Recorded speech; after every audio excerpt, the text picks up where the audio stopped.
Who could ever say no to you? So guys, whenever we see a little puppy like this, our hearts melt. This is Apollo. He's a 5-month-old Woodle, which is a Wheaten Terrier Poodle mix. Means he doesn't shed much at all.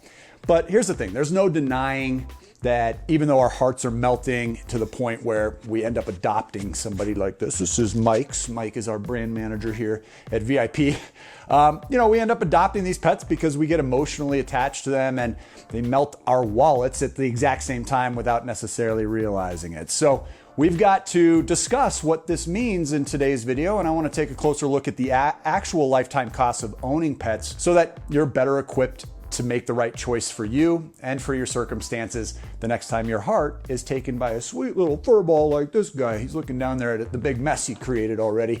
He wants more action.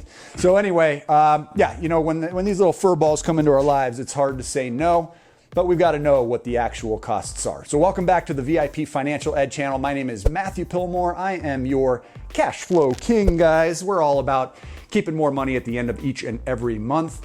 And this is part of our lifetime cost series. This is a series where we look at the actual lifetime costs of things like cars, school, pets. So be sure to check out the previous video, and I'll make sure and throw a link in the description below as well to make it easy to get to. What we're gonna look at in today's video is what can we do to make the most of our money as we get into pet ownership. And before we dive into the facts and figures, I wanna be clear to those that already have pets that the point of this video isn't to cast a shadow on having pets. As I know from personal experience, the joys that come with owning a pet are tremendous. I had 2 dogs that I owned from puppyhood all the way to, you know, when they graduated into the next and hopefully better lives for themselves. And that was an amazing experience. They played a huge role in my life, each of them for over a decade. My pet Chow lived with me for 18 years. She was an absolute superhero of a dog. She just kept living and living and living, and man, I do miss her so much. But it's a massive upside to have pets, obviously, but the video is really for those that are on the fence about getting a new pet, and they're weighing the pros and cons for themselves, and they're looking at their specific situation. For example, I've made the decision right now to not have a dog, even though I absolutely do love them. And the decision was made so that I can pack up and I can travel whenever I want to. So I like freedom of geographical mobility. And if I had a dog, I'd obviously be much more inclined to avoid travel because I didn't want to leave my little furry friends so often and have them staying in little pet shelters or with friends and family, which is a burden to them as well. So my choice was really a lifestyle decision, and that was something that really needs to be taken into account when deciding on a new pet.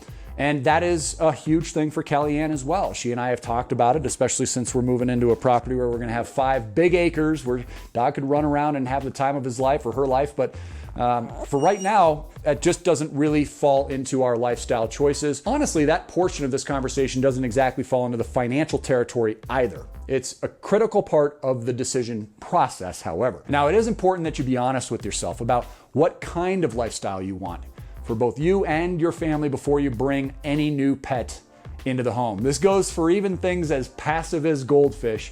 Be very cautious that you're getting something that you actually can and want to care for over the long run. So let's jump into the main point of the video here today, which is the financial implication of owning a little furball like this.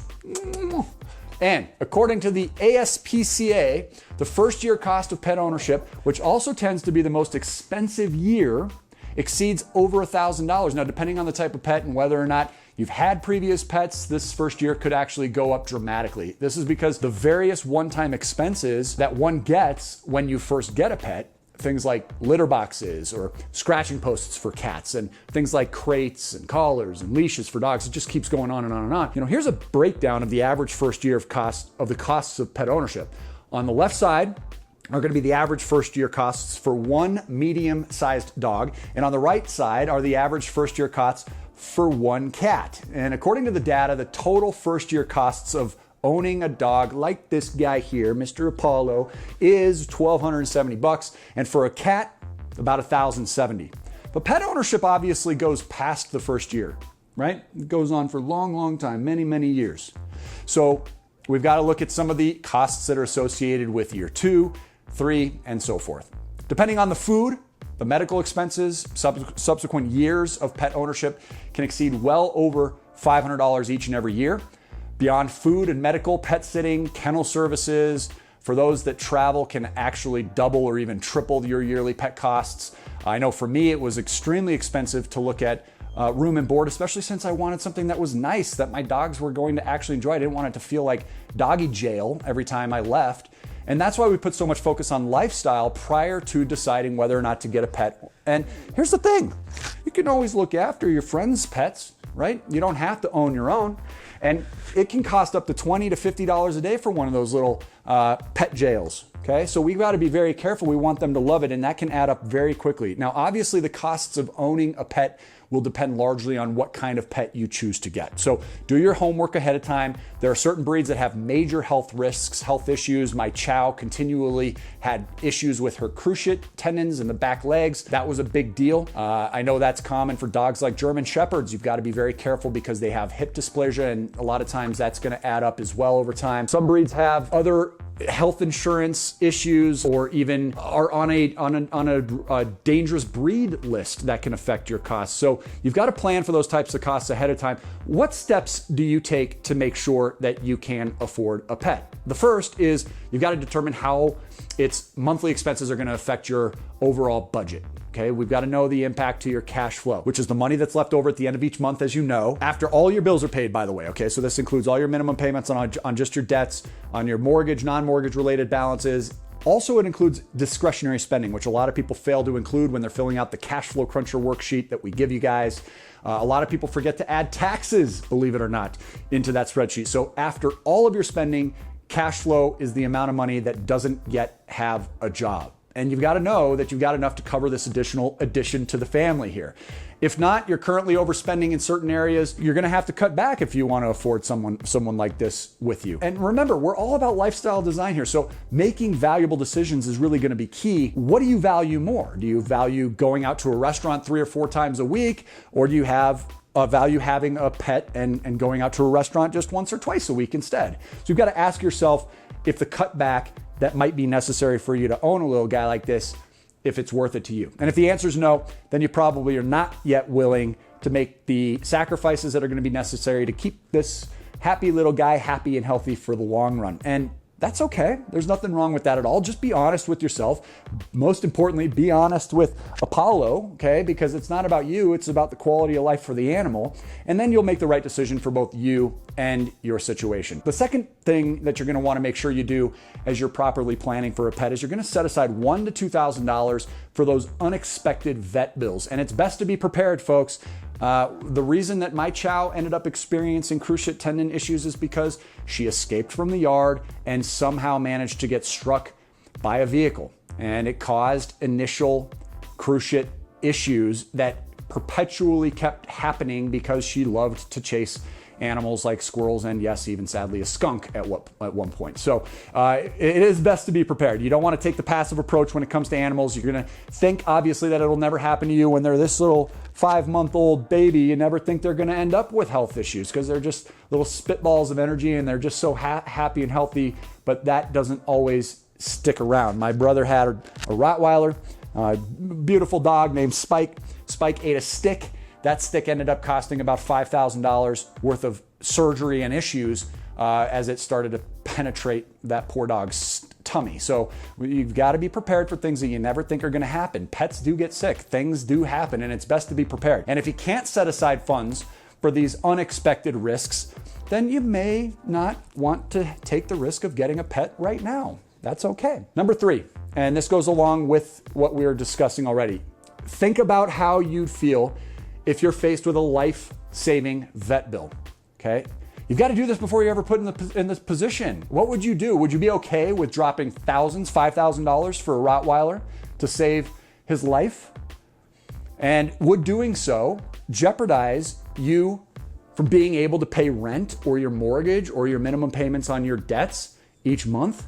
You can't put yourself in that position. It's just simply not fair to you. It's not fair to your financial future. And again, most importantly, it's not fair to your furry little friend. Number 4, if you are worried about big vet bills, then you're gonna have to consider pet insurance. Now, I already mentioned pet insurance earlier as something to consider if the breed of your pet tends to have major health issues, But this can actually also make sense for those that don't. In taking, if really taking care of big vet bills frightens you, but you're still keen on being a pet owner, then you're gonna wanna look at the various policies that are out there. Now keep in mind, they're not all equal, just like insurance for anything else is definitely not equal. So like health insurance, it's gonna pay to shop around. Like automobile insurance, it pays to shop around. Homeowners insurance, same thing. You've gotta find the right fit for both you and your pet before you ever even get the pet, not after, but before. So budget in that expense and make sure that you can handle it every single month. So then, to go back to the title of the video, right? What is the lifetime cost of owning a pet? Well, like I said before, the costs are gonna vary greatly from breed to breed and animal to animal. But the best thing that you can do is be prepared for whatever the worst case scenario is. And if you can handle that, then you can handle owning a pet in a way that won't financially cripple you down the road. A medium to large size dog, like the popular and friendly Golden Retriever, can cost anywhere between $10,000 to $20,000 or more over its full lifetime. Now, at VIP, we're all about preserving the lifestyle that you want to have. So we've looked into alternatives for those that love pets but can't afford to have one. Places like rover.com allows you to fill out an application and you can become a verified pet sitter. And that might be a really excellent alternative to you actually going out and getting a pet of your own. Not only do you get to spend some quality time with a furry little friend, but you're actually gonna make some cash while you do it. You actually become a professional dog sitter. What a great way to make extra money. And it's just a win-win for those that love animals and are also in love with cash flow. Have you heard of any alternatives like rover.com? I'd love to know about it, so make sure you leave a comment below.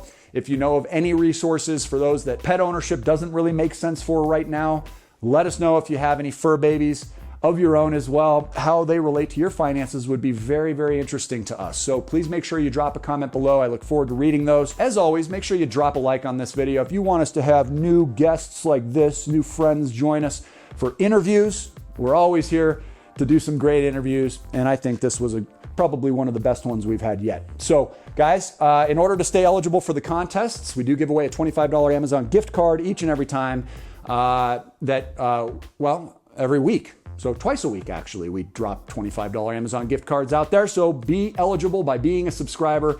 Drop a like, make sure you comment, stay active in the community, and make sure you stay plugged into this channel if you want the best chance at beating the banks. We'll see you on the next one. Until then, Apollo and I will see you later. Make it a great day. Take care. Roof, roof, roof.